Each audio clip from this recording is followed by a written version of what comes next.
भैया हम संजय शर्मा बागी, ये भारत रत्न मोदी जी और योगी जी को जिताना है, भारत को विश्व गुरु बनाना है, हिंदू राष्ट्र बनाना है। जय श्री राम।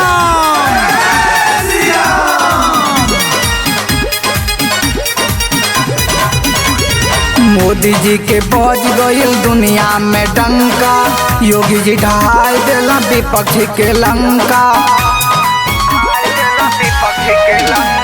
मोदी जी के बज गईल दुनिया में डंका, योगी जी ढहा देला विपक्षी के लंका। राम राज्य आए गईल, खुशहाल छाए गईल, हिंदू राष्ट्र भारत के बनाए। 22 में भगवा लहराए, योगी जी के सेहरा बनाए। 22 में भगवा लहराए, योगी जी के सेहरा बनाए।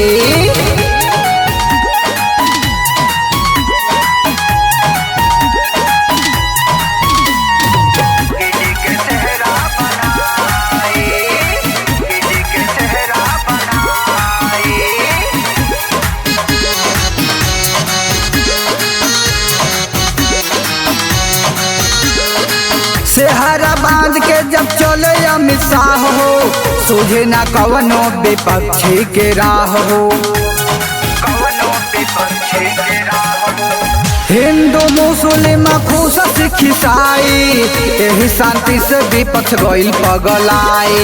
काला धन पकड़ात बाटे पीयूष जेल जात बाटे, काला धन पकड़ात बाटे पीयूष जेल जात बाटे। रूट खसोट ना होई बता दी, 22 में भगवा लहराए, योगी जी के सेहरा बनाए। 22 में भगवा लहराए।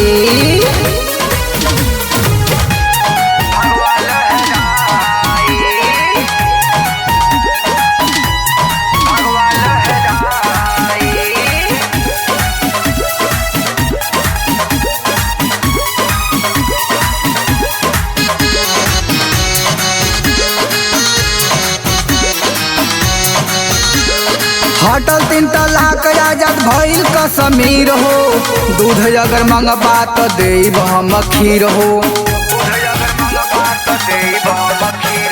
मोदी जी के राज में खुलल जंजीर हो, बुरा अगर देखबा तो देब सीना चीर हो। सपा बसपा डाकू बाटे कांग्रेस लड़ाकू बाटे, सपा बसपा डाकू बाटे कांग्रेस लड़ाकू बाटे। इनकर औकात 22 में दिखाए,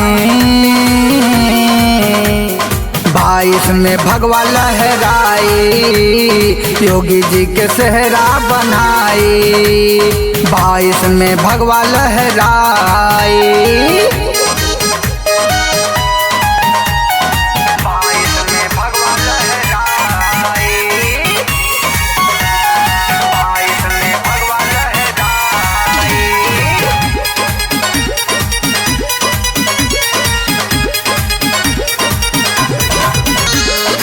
बेटी बचाओ बेटी पढ़ाओ का नारा, सबका साथ सबका विकास गुजेला करारा।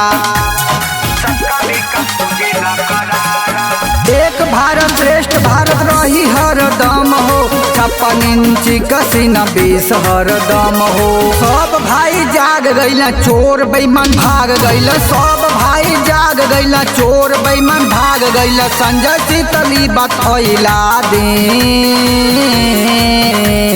22 में भगवा लहराए, योगी जी के सेहरा बनाए। 22 में भगवा लहराए।